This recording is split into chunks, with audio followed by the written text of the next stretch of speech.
What's up, folks? Welcome to Nino's Corner.tv. How's it going? What's up, Ron? How Oh, you doing, dude, bro? I'm doing all right, man. Just trying to, make a dollar out of 50 cents. It's kind of like, Not easy man, these days.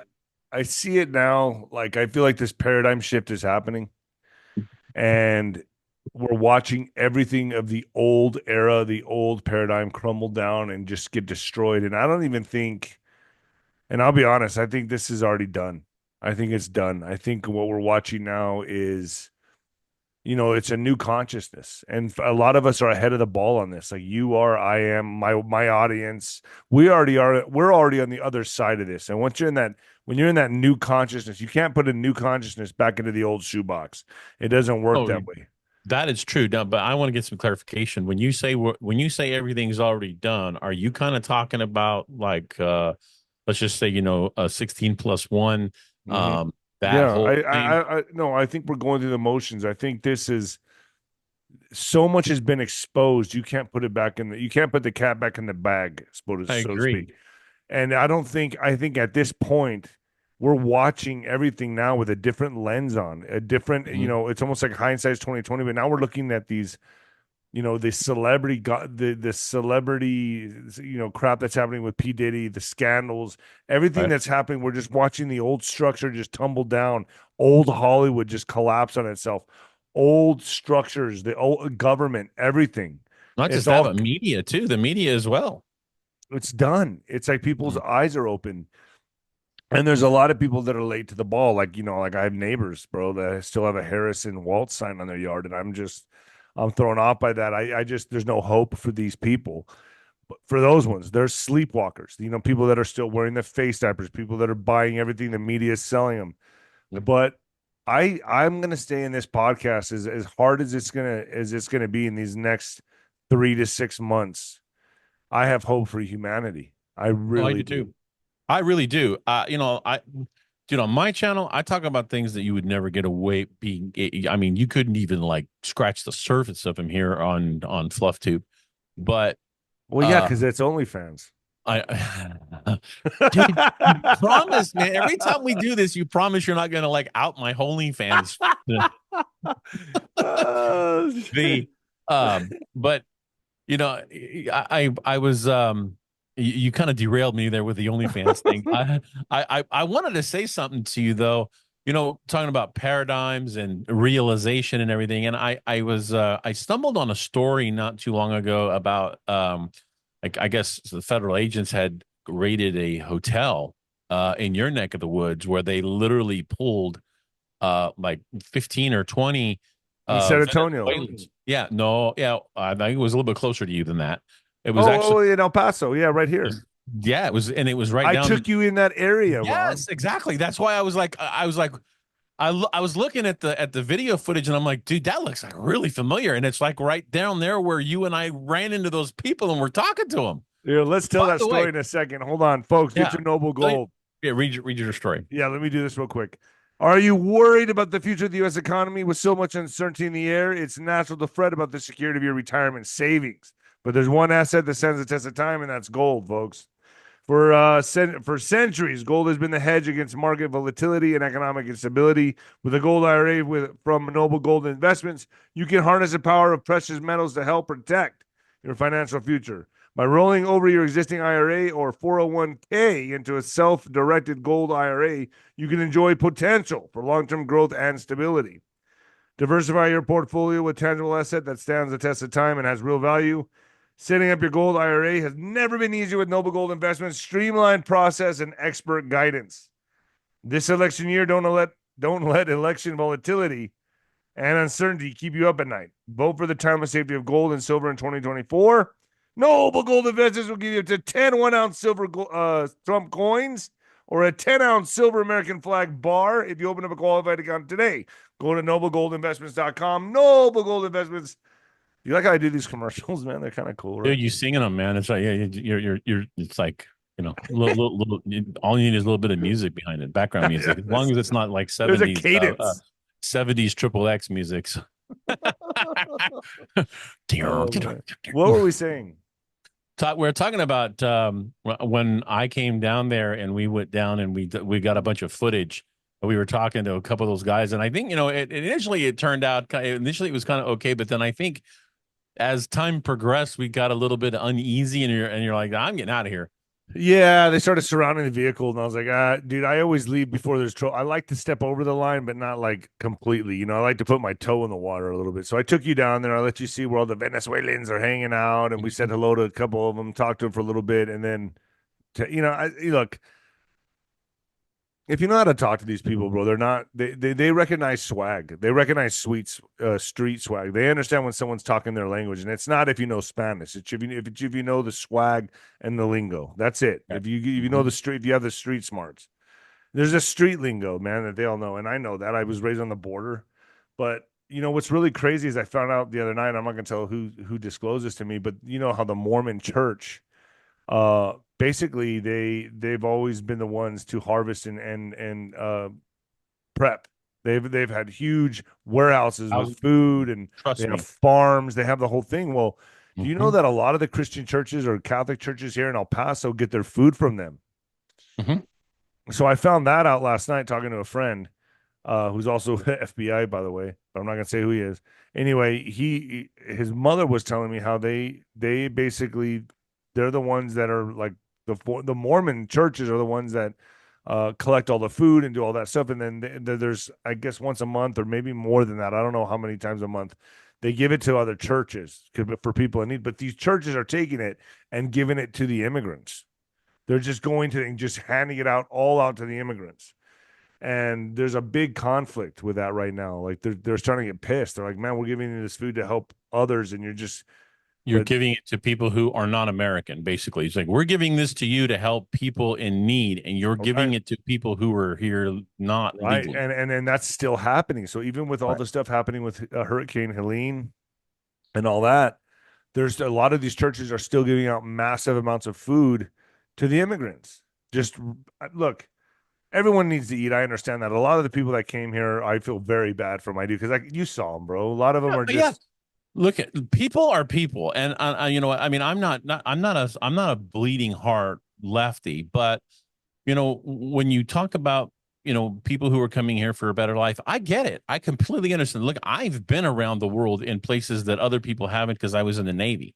So being in the Navy and seeing, I mean, I've seen poverty the likes of which you can't fathom in the United States. You just can't fathom it. well. Speaking of your job in the Navy, you were a weatherman, right? I did the weather in the Navy, yeah. So would like what made you not go into the weather? I like your Oh local well, news because station. because Could you my have done that? I could have. I was going to be a pharmacist, dude. My dad was a pharmacist and he owned a pharmacy. And I was going to go to pharmacy school and I was going to come out and I was going to be, when I got out of the Navy, my dad, he grandfathered me in to be a pharmacy technician. So because that was when pharmacy techs first came into being. And so anyway, I did that. I did that for like 10 years. And I was like, I was kind of hemming and hawing. I really got a sour taste in my mouth about pharmacy. And I'm like, I really don't want to do this. And so I didn't. Um, You got to but do what you love, man. well, you know what? I mean, I really did enjoy the weather, but I stumbled into that. That wasn't something that I had planned on. It just kind of happened. And I never even saw myself as, taking that and making it into a career or anything. Although I But but probably you but you're like an expert in weather. We could say I could. So I have a weatherman I don't know on about an basically. expert. I don't know about an expert, but I am much more intelligent than the layperson. I'll tell you that. Well, you're gonna know a hell of a lot more about the weather than Right. I will. Yeah. I mean, I don't even know how there's how there's even a weatherman on television anymore. If you could just check your phone, it's kind of like that's like a dying profession, right?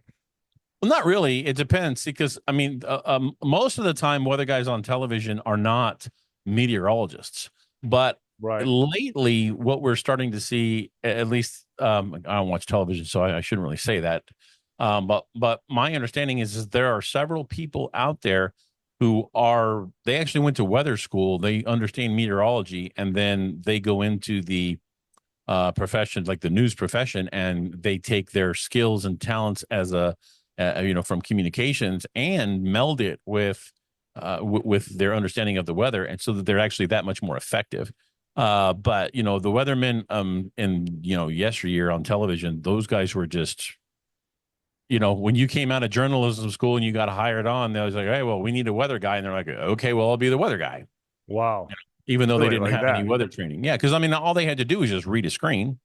I mean, they'd have the script was already written for them. There's so many times when I was boxing that I would be in the studios, the news studios, because I was always doing hits at local news stations whenever I was fighting in like certain cities or whatever, and like I always stopped to watch the weatherman. It was like it put me like in a hypnotic trance, dude. I would be in the studio just watching this guy. I'm like, how the fuck is he coordinating? Because it's just a green screen, and he just looks at himself on a television, and he's pointing to the green screen, but you can't see what we see on television. He can't see that.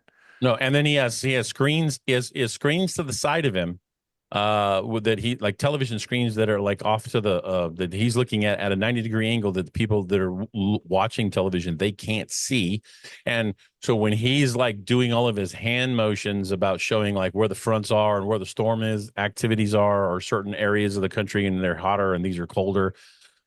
Typically, I mean, that's just practice of him making the maneuvers that coincide with what the green screen that's behind him, but he can actually see himself on a screen.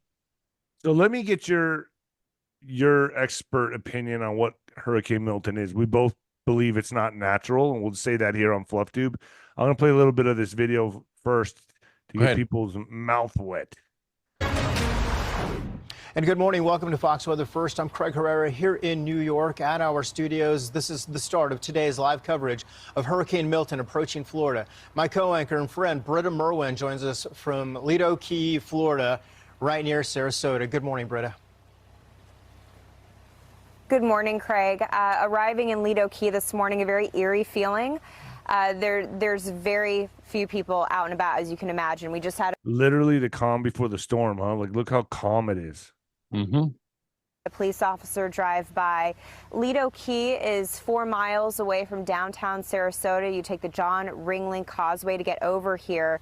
It's known for 𝗬𝗏𝗱's Circle. It's an outdoor shopping area, absolutely beautiful. That's behind the camera, and we'll show you what it looks like this morning.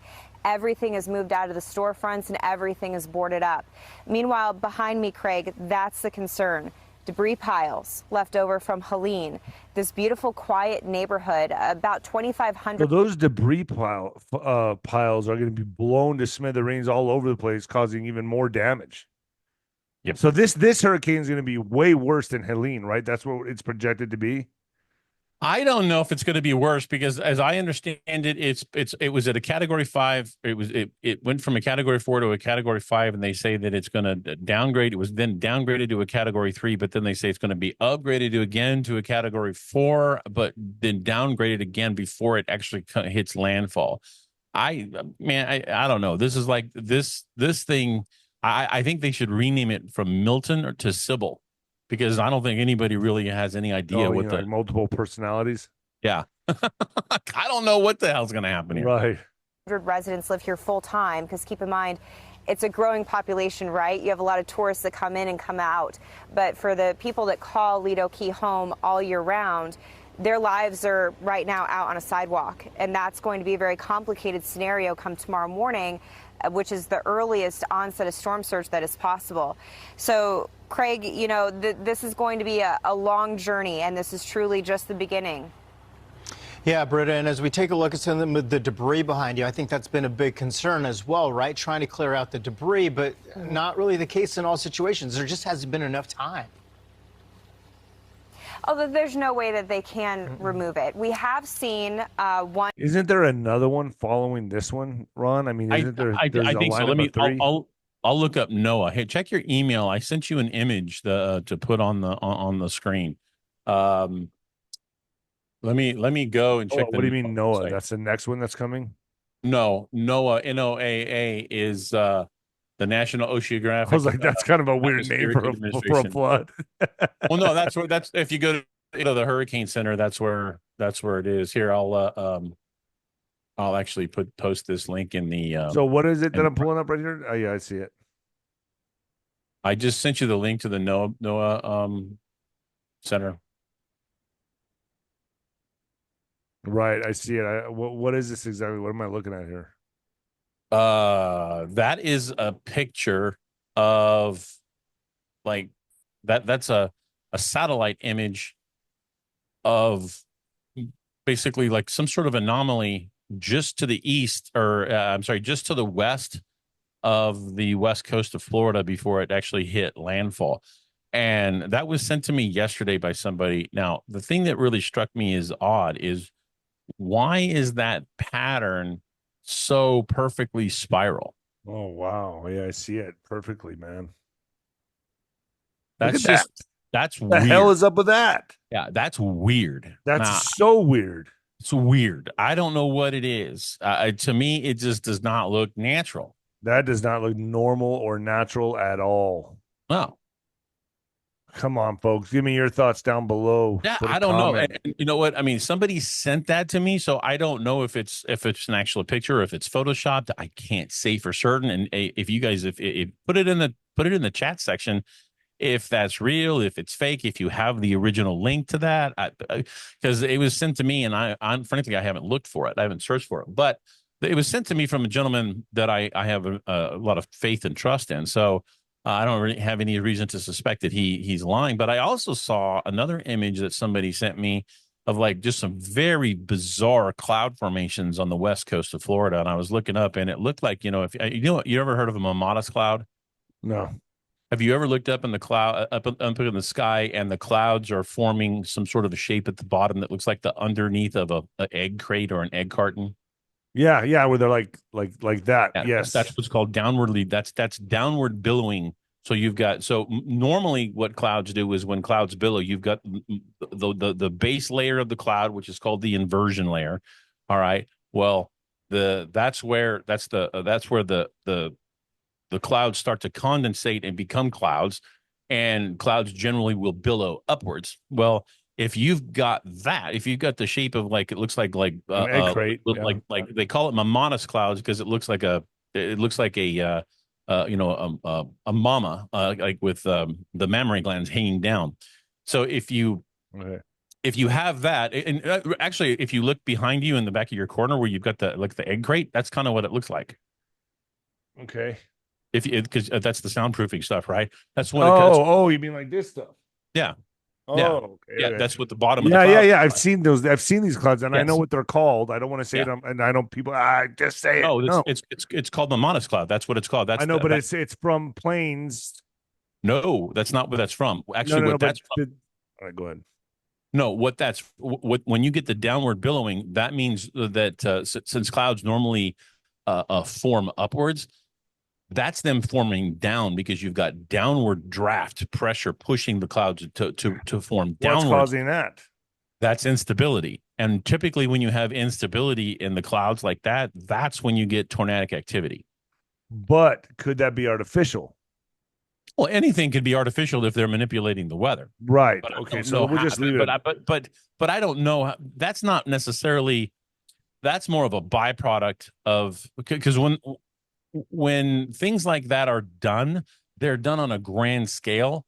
They don't like laser focus into a particular area. If something like that occurs, it's going to be a byproduct of the grand, call it the manipulations. Call it that. Okay, that's so the byproduct of that. so after this one, we potentially have one more that could hit, right? I don't see one in the Gulf of Mexico. Looking at the on the NOAA website, I see another one that has it looks like about a 10% chance it's right off of the coast of Africa, by Senegal. I don't know if anything's going to come from that. There's another storm that's basically in the center of the Atlantic, literally about halfway between Puerto Rico and the west coast of Africa. But that looks like it's going to kind of curve up and go hit potentially Portugal. So I don't see another storm other than the potential of one maybe on the west coast of Mexico near Guadalajara, just to the south of Cabo San Lucas. And it's not even hurricane season, right? Isn't hurricane season? Oh, it's still hurricane season. Hurricane season generally goes from about July to November. Really? Mhm. Okay, so all right, so then wow. Man, and this is just the beginning of October, October 8th. There's a lot, but again, but I mean, let's talk about, well, I mean, that's just one way that's like the first big boom of October. You and I both know, we talk to a lot of the same people, and you and I both know that we run in the same circles. You and I both know that it's a green light now. Everything's go. And we're probably looking at the next 6 months to be pretty damn chaotic. Do you agree with that? I would say, personally, I think it's going to be a lot more concentrated. I think the chaos is going to be is going to come up to a boiling point. It's the temperature's already rising now. I feel like the temperature is going to continue to rise up until the first part of November, and then I feel like it's going to be a landslide. If yeah, but we know that, right? You and I assume that, but if they're not going to play it out like that. They're not going to play those cards. Well, yeah, that's what I'm saying. If allowed to occur, and it's a landslide, and for our guy, for Mr. T, that's fine. Everybody knows what I'm talking about. If it's a landslide for our guy, then that is when I kind of foresee all hell breaking loose, because they got to do everything they can to prevent, the unthinkable from happening in January 20th. Yeah, I just had a guy on today, David, I think it's David Sawwell or something like that, and he was talking about he just filmed the documentary about J6, and I was like, do you think that's going to be a walk in the park for what's coming? And he just kind of like nodded, and I was like, yeah. I mean, it's what's coming to me could be a lot bigger than that, because when they see the potential, when they understand that there's nothing else they can do, when they see Mr. T make that move, and it's like, okay, the people have spoken, what then? And I'm talking, that's when I'm expecting it to really all hell to really break loose. I agree. I agree. I see, because I'm actually of the opinion that they're going to they have to allow what's going to happen in the beginning of November to occur. Right. If they try to stop it, it's only going to make things worse. So, because I mean, you look at some of the people in eastern part or the western part of North Carolina, dude. If they're still alive, there's nothing that is going to prevent them. I mean, if they had to crawl uphill in a torrential rain in the mud to get to a voting booth, they're going to do it. They're doing it.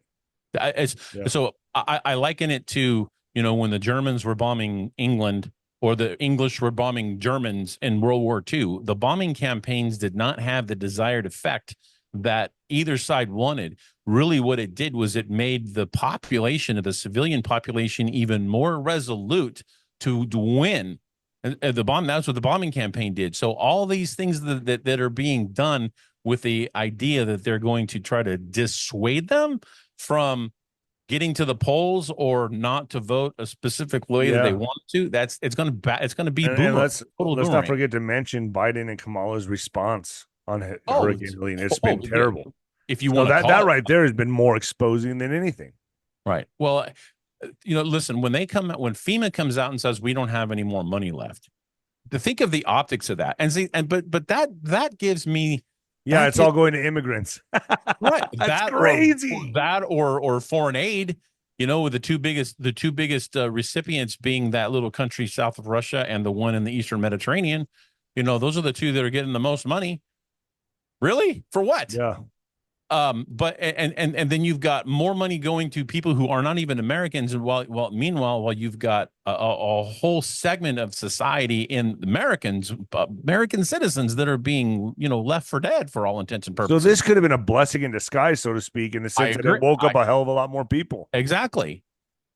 Yeah, I agree with you on that. And I don't mean to. I'm not trying to say that I'm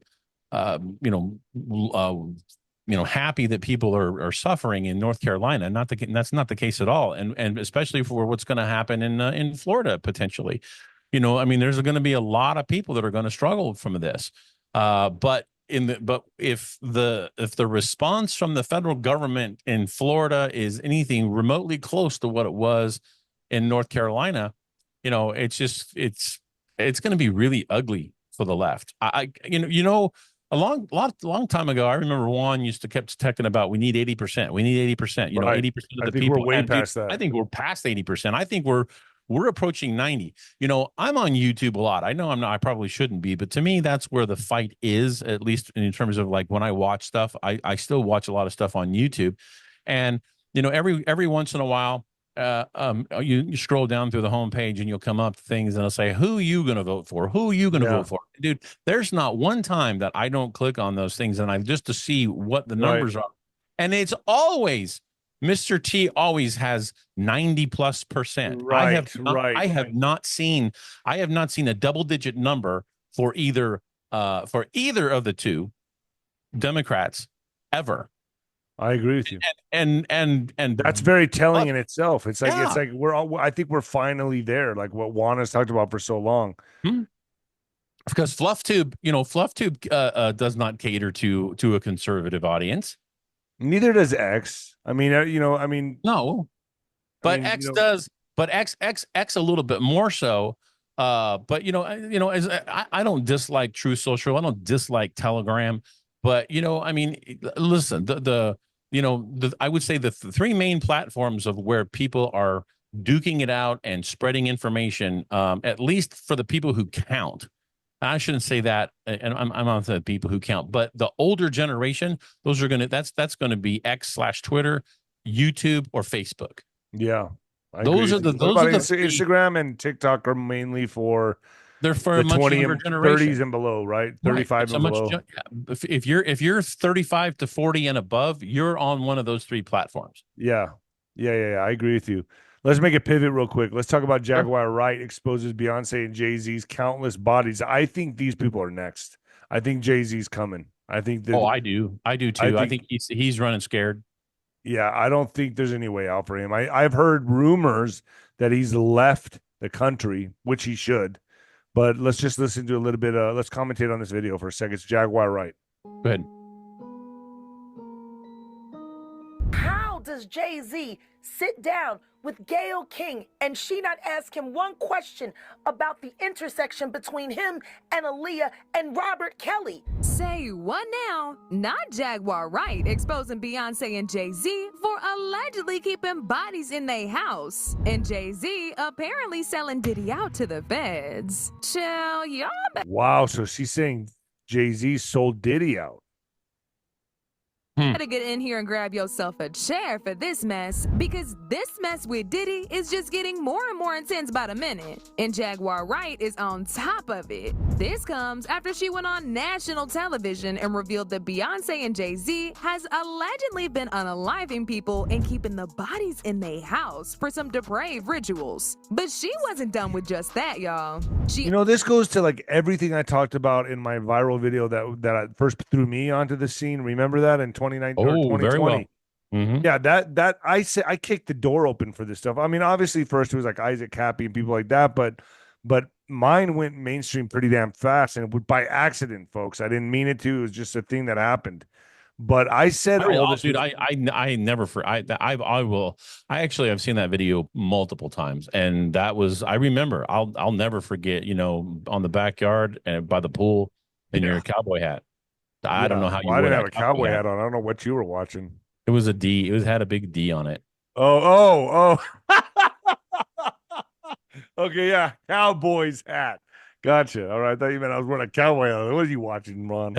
Yeah, Dallas Cowboy hat. Also alleged that Jay Z has been in contact with the feds for years now, and that he was the one who was allegedly funding the investigation into Diddy so he could protect himself from getting incriminated. Baby, I don't know where Jaguar getting all this information from, but our girl was brave enough to throw these allegations around on national television with millions of people tuned in. So she gotta have some sort of evidence to back it up when ish hits the fan. Now, before we get into it, I want y'all to know Jaguar hasn't given any proof to support these wild claims. So she's got to be protected.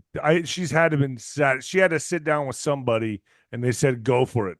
Go all out. Do what you got to do. Okay, so again, I talked about 16+1. Right. So you think this is part of it? I could be, because I mean, part of that is exposing Hollywood, and you remember John Solomon and Sarah Carter. Remember how they were reporters that were really kind of on the left, but then they were brought in, and a lot of their work was highlighted. to me, it's not unthinkable to think that, you know what, maybe these are the individuals that are bringing stuff out and saying, look, have courage to do this because we got your back.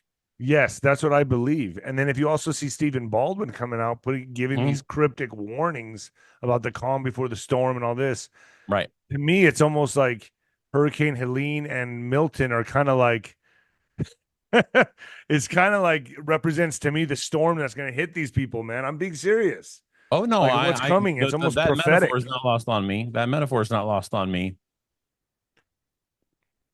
Can't sit here and say for certain that it's true. But one thing about Jaguar, she's never been wrong a day in her life. So I advise y'all to take this with a pinch of salt. Okay, so the entire mess went down just a few days ago when Jaguar was invited as a guest on the Piers Morgan show, Piers Morgan Uncensored. This was a huge platform for Jaguar because it was her first interview on national TV, and she ain't hold back at all from dragging Beyonce and Jay Z for filth and exposing some disturbing things that they allegedly did. Jaguar accused Jay Z and Beyonce of being a nasty, dirty couple with skeletons in their closet. She said Jay Z was the one who pumped millions of dollars into funding the investigation of R. Kelly so that the heat wouldn't catch up to him, and he's allegedly doing the same thing to Diddy right now. She also said she currently has 3 victims in her possession who are willing to testify in court about what Jay Z and Beyonce allegedly did to them.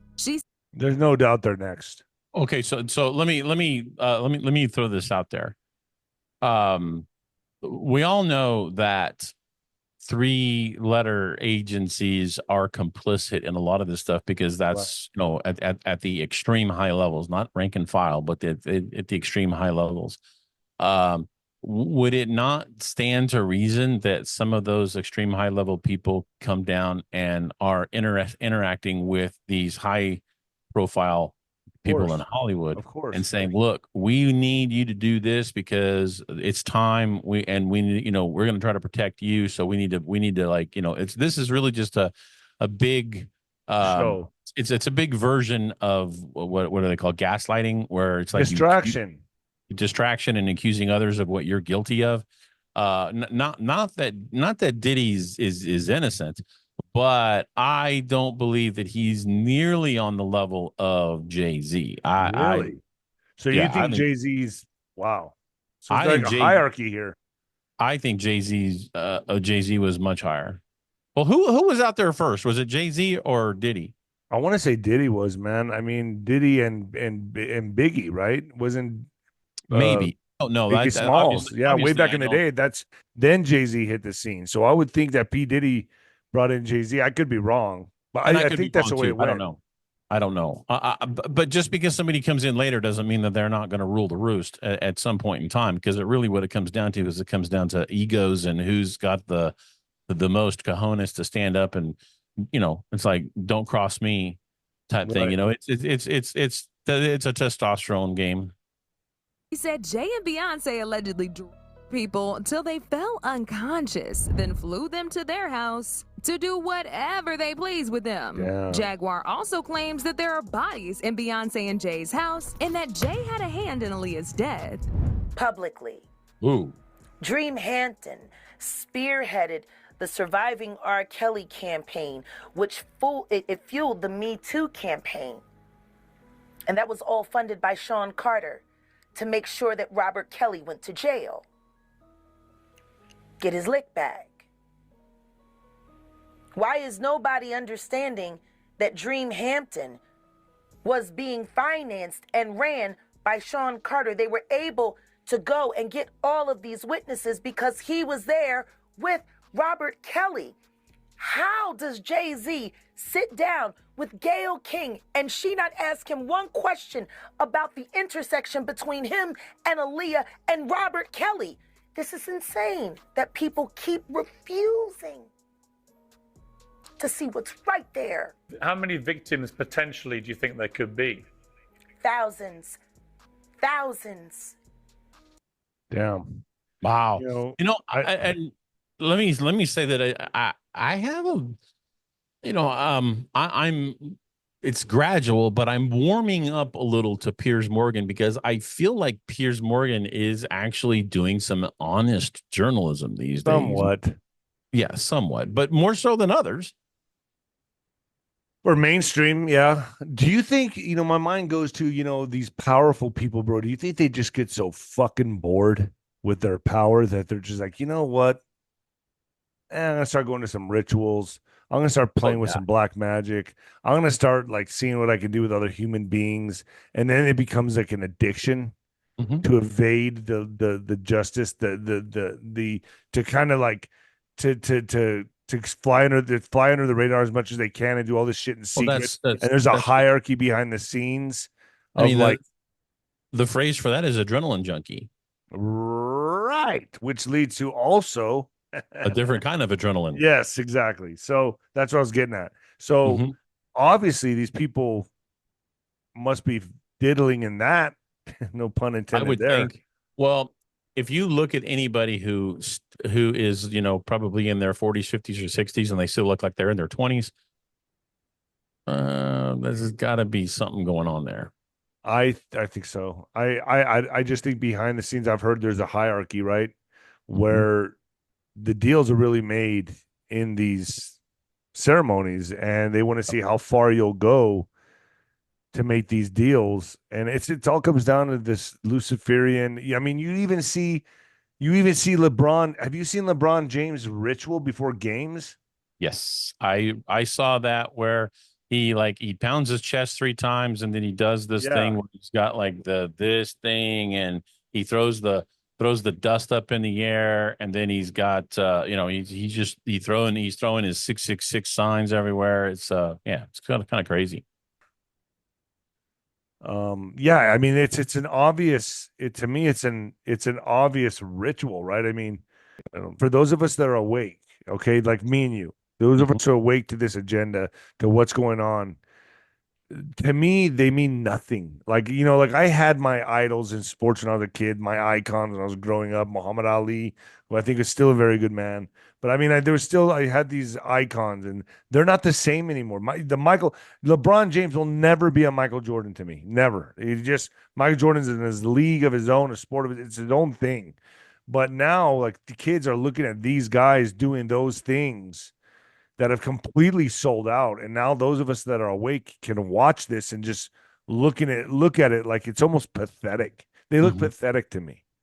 It's we talked about just like hodgepodging it today, and I'm not really I kind of have like distanced myself from NBA, but basically NBA and NFL. I'm like, I watch baseball, and that's about it.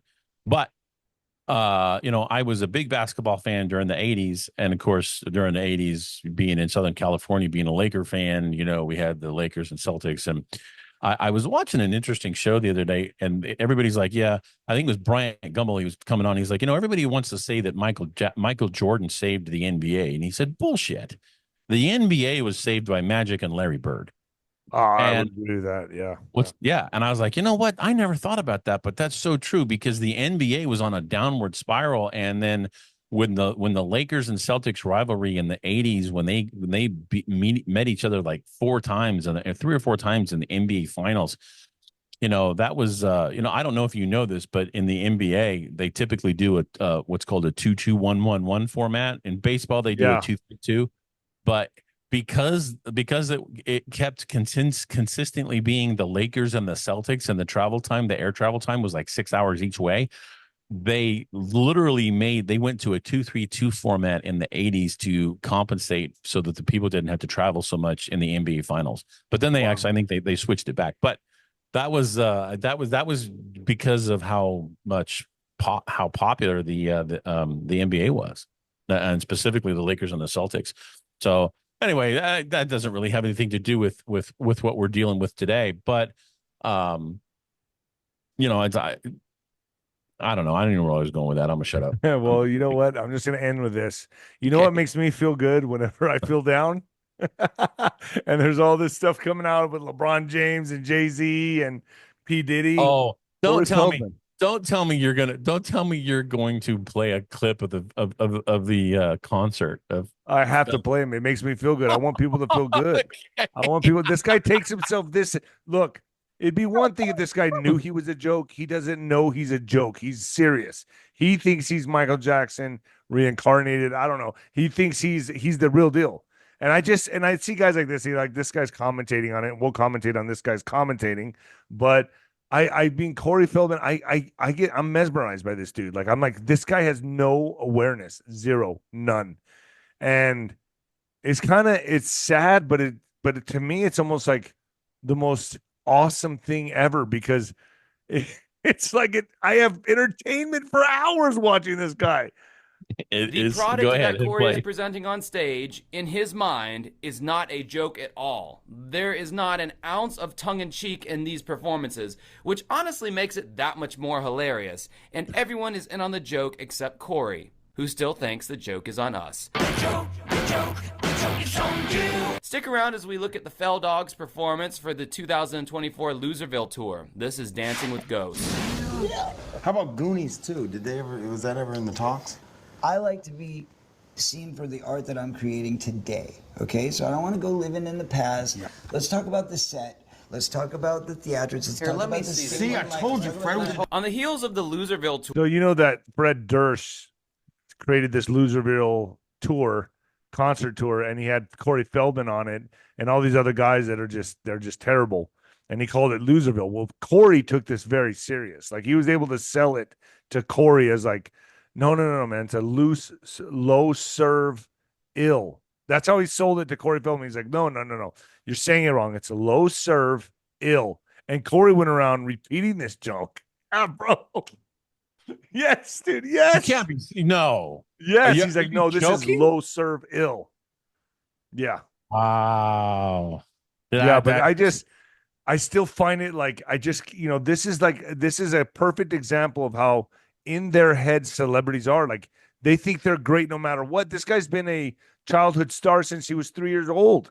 Mm-hmm. He doesn't know any better. He doesn't. Mm-hmm. He has no point of reference. He has no normalcy. He doesn't understand what it's like to socialize with normal people. He's always been told he's always been famous. He's always been told he's great.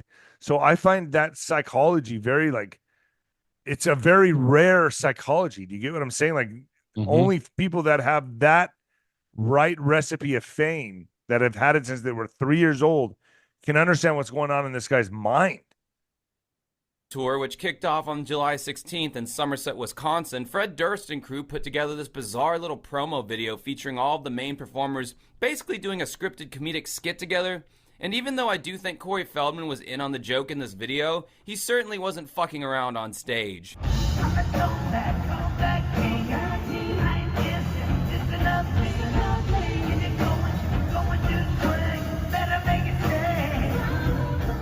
The show opens up with the same anticlimactic energy that has been seen on any YouTube clip of this guy playing live. Corey's 2022 single, The Comeback King, has been the de facto opener for all of his live shows, and he never quite sticks the landing on any performance that I've seen. Videos are not playing, guys. The videos. The band is either off time, the crowd isn't participating, or there are just other technical issues that befall the Feldster.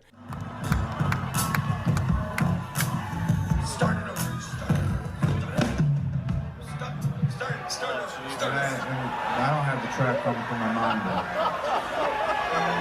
On the same count, everybody. Really?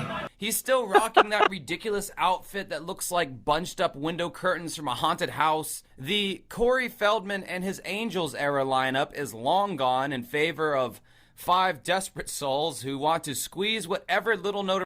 You know what, man? I had to end with that. I just find it so hilarious, dude. And I'm not trying to but just how in their head they are. And I've hung out with a lot of celebrities, dude. And let me tell you, they all believe the universe revolves around them. That's the one thing they all have in common. That. I 100% believe that. The ego that's involved at that level is unimaginable. And that's why they feel they can get away with anything and everything, even art. if it comes it's down to it's just art. It's just art. Come on, dude. It's just art. Whether it's good or bad, it's still art. All right. If you grew up, I'm just saying, like, they believe the universe revolves around them. The world revolves around them. And listen, I was in boxing. I had my quasi celebrity moments, and I gotta say, like, your ego is pretty damn big, especially when people are stroking it all the time. So I can understand the psychology of these people that are way up there, and they all of a sudden just feel they can do whatever they want to do, whatever. Everyone's just gonna love it. And that's that. Like Corey Feldman believes he's Michael Jackson, Jay Z, LeBron James doing rituals. They get so ahead. Do you get what I'm saying? Do you see where I'm going with this? They get so far ahead of themselves psychologically that they feel they could do anything. They feel they are gods. Make sense? Yeah. Oh, perfectly. I completely understand. Hold on. This is the last little context. All right, folks. This is the last thing I'm going to play. This is the solo, the guitar. That outfit, dude. Oh, I need my sunglasses. This is called the Loserville Tour, opening for Limp Bizkit. And this just happened a couple days ago. Watch this, Ron. Trying to shield my eyes.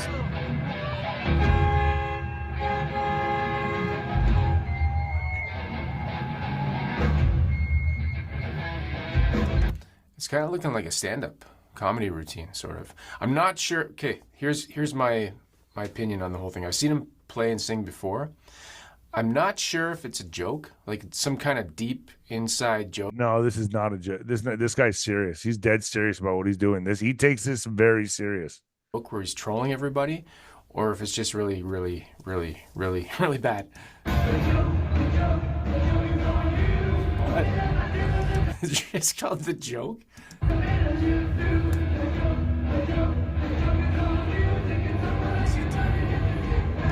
Okay, first of all, I'm not a great guitarist myself, but I don't know what he's doing. It looks like he's playing bass, finger style, on a electric guitar. An EVH that's got a trem and a kill switch.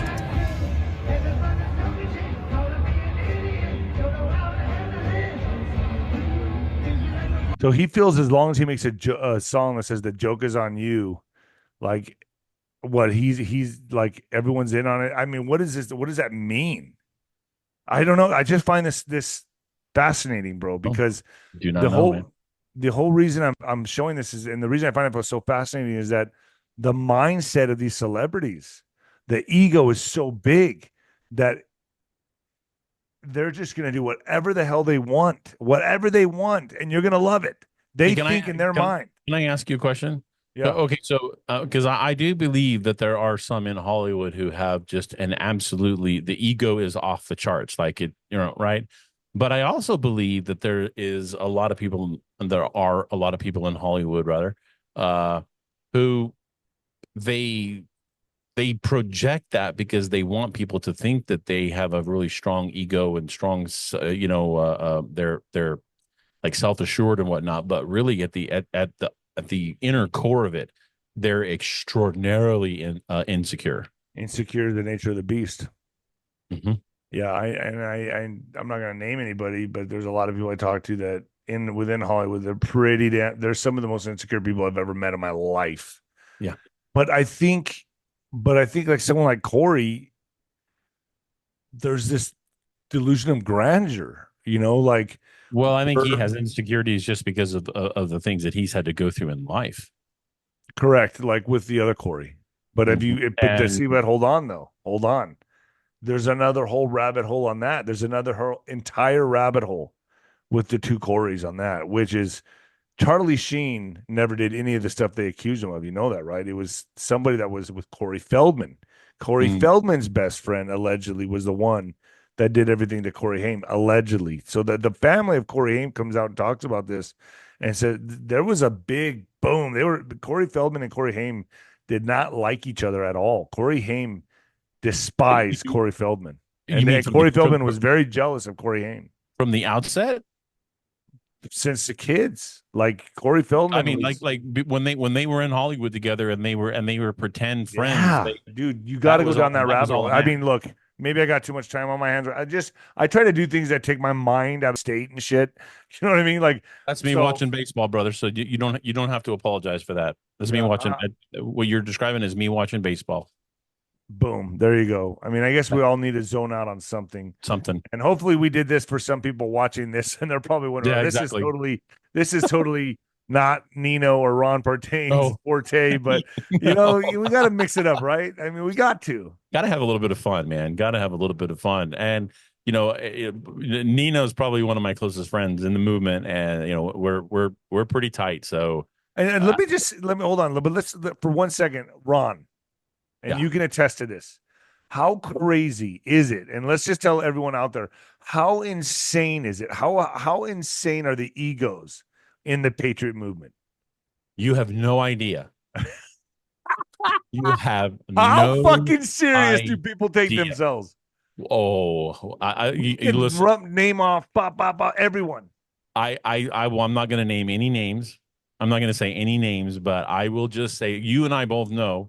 I'm thinking of one in particular, but I mean, I'm not just one, but I mean, there's a whole host of them, and there are a lot of really good people out there. But I mean, you know, you got to realize that in the Patriot community, a lot of these people, it's the first time that they've ever experienced any sort of like notoriety or fame in any way, shape, matter, or form. And it is, I'm not going to lie. You know, I remember I went to an event. There was the very first event that Clay Clark put on in Tulsa. I was at that.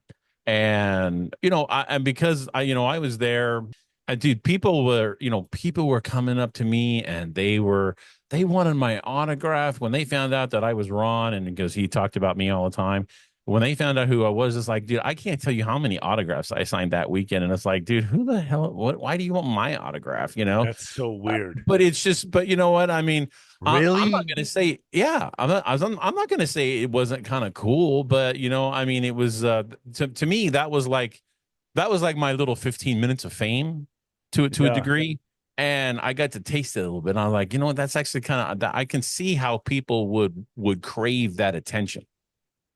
Yeah, you know, I had that attention in boxing times a million compared to what this is, whatever this is. I don't know what this is, but the YouTube, whatever, I don't know what this is. This is alien to me. I just don't know what it is. But see, it was tangible in boxing. In boxing, I could hear, I could feel the crowd, I could shake hands, I could feel the people. After a fight, I was, you know, it was like the roar of the crowd, the knockout, the whole everything. I could feel it. It was tangible. This I cannot feel. I don't know who's watching me. I don't know how many, although I see 100,000 views or 50,000 views or, 5 to 10 million views a month on my YouTube. I'm like, who the fuck? I can't see it. I can't feel it. And I don't go to events.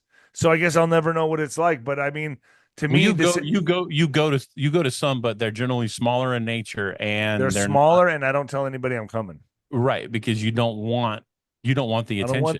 You literally don't want the attention. But the reason though is because you have had, listen, it's fake. It's stupid. Whatever the people in the Patriot community are receiving in terms of attention, what you got as a sports figure was, that was like Hollywood A level, and what these guys are dealing with is like C level. Right, yeah. It's not even on the same. It's not even in the same ballpark. But it's weird because you'll see people that get like 5,000 followers, 10,000. All of a sudden, their egos go through the windows. Boom! Yeah.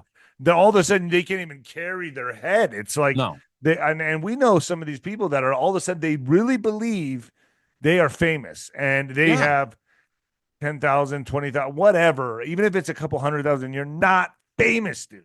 It's not. No. This is not. I don't know what this is, and I'll say like it's a cool little thing gig we're doing, but we have. I think you're the only. That's why you and I get along so well. Is you have a level head. Like you're not up in the clouds like a lot of these people are, right? Yeah, I try not to be. It's crazy. I experienced that too. You know. And I don't want, I'm not going to call anybody out, but I do experience people who just think that, it's like their shit don't stink. And it's like, man, I don't know where you're coming up with that idea. I just don't. I don't know how you conclude that. I guess, man, to each their own, dude. That's the way I see it, man. To me, I'm not in this. I don't do this because it's cool.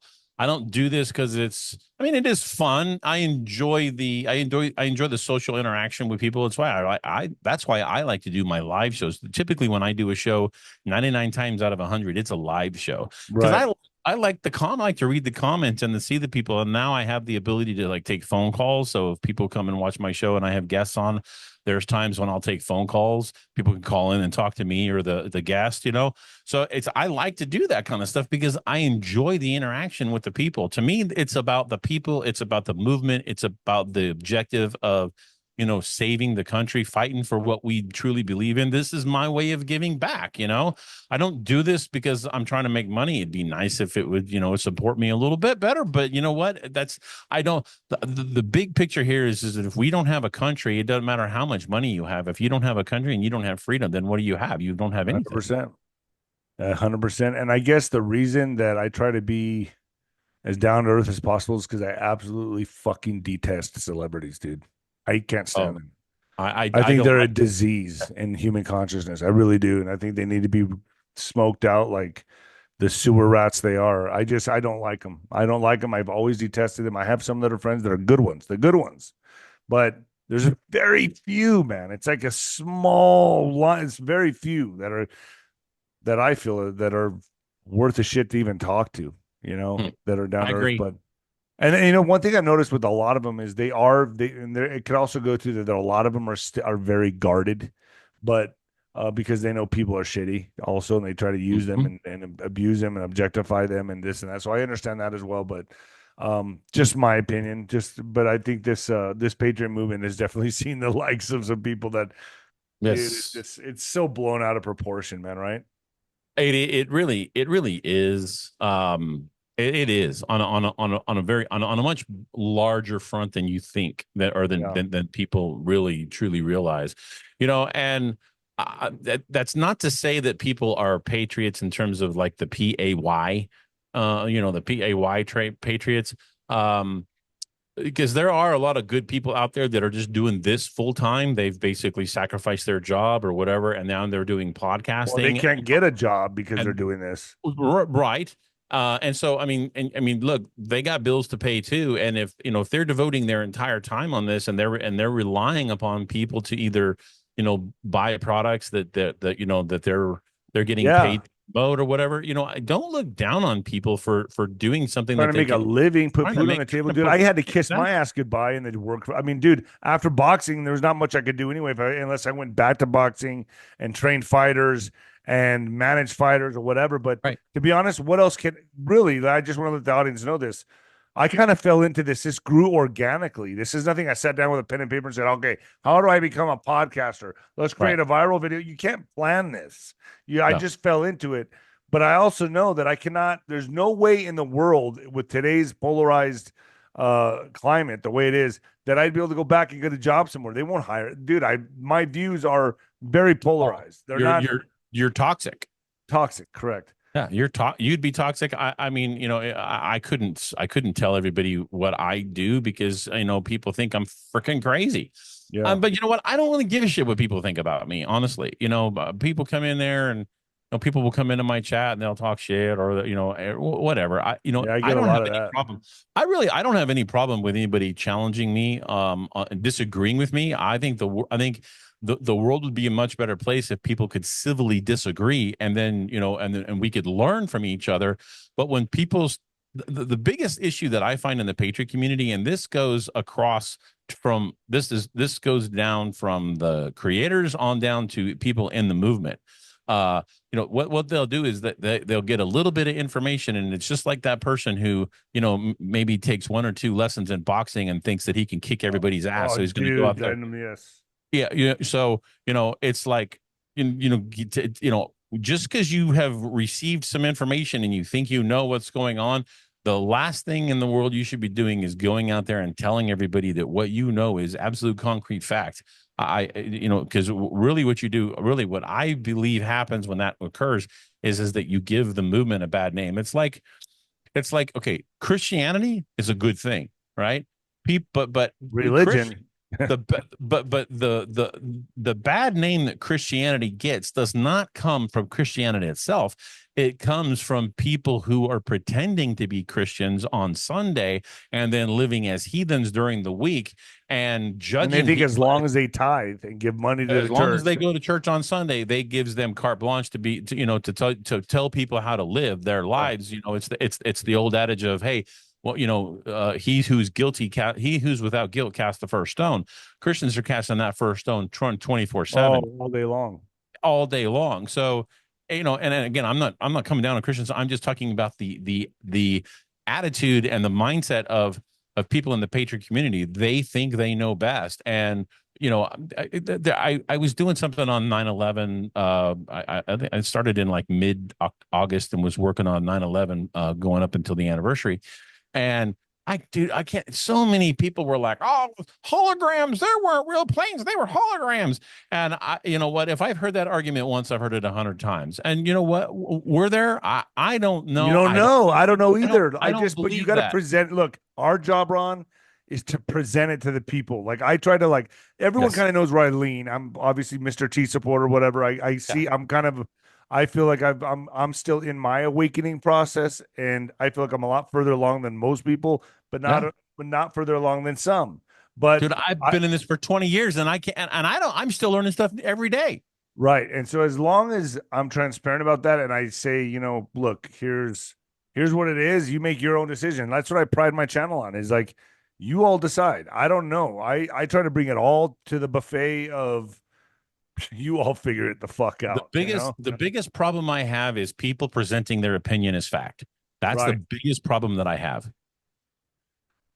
I have that problem too, but I think it makes for great podcast when you got someone that's that has a lot of conviction and passion. Oh, I have no problem with conviction. I feel like there's a lot of value to like Juan, the Ghost, Scott Bennett. They're very, they have a lot of they're very stern in their their beliefs, but they're all different, and I like to bring them all to like help. Hopefully, my audience will take the meat and throw away the bones, type of thing. You're not going to agree with everything somebody says, right? Mike King has what I think to be one of Mike King is a good one. You're right. Mike King has one of the best, kind of like a figures of speech, or like a word picture to describe kind of what you and I do. And he's talking about, anytime somebody says, like, you're a conspiracy theorist, or what's going on, it's like, no, I don't know what's going on. It's like, if somebody gave you a 100-piece puzzle to put together, and they told you that it was a beach in Hawaii, and you put together 30 pieces of the puzzle, and you're noticing a polar bear and a penguin and an iceberg, right? Okay. You don't know what that picture is when it gets all put together, because 70% of it is still not finished. But you don't need to have the entire picture put together, all 100 pieces put together.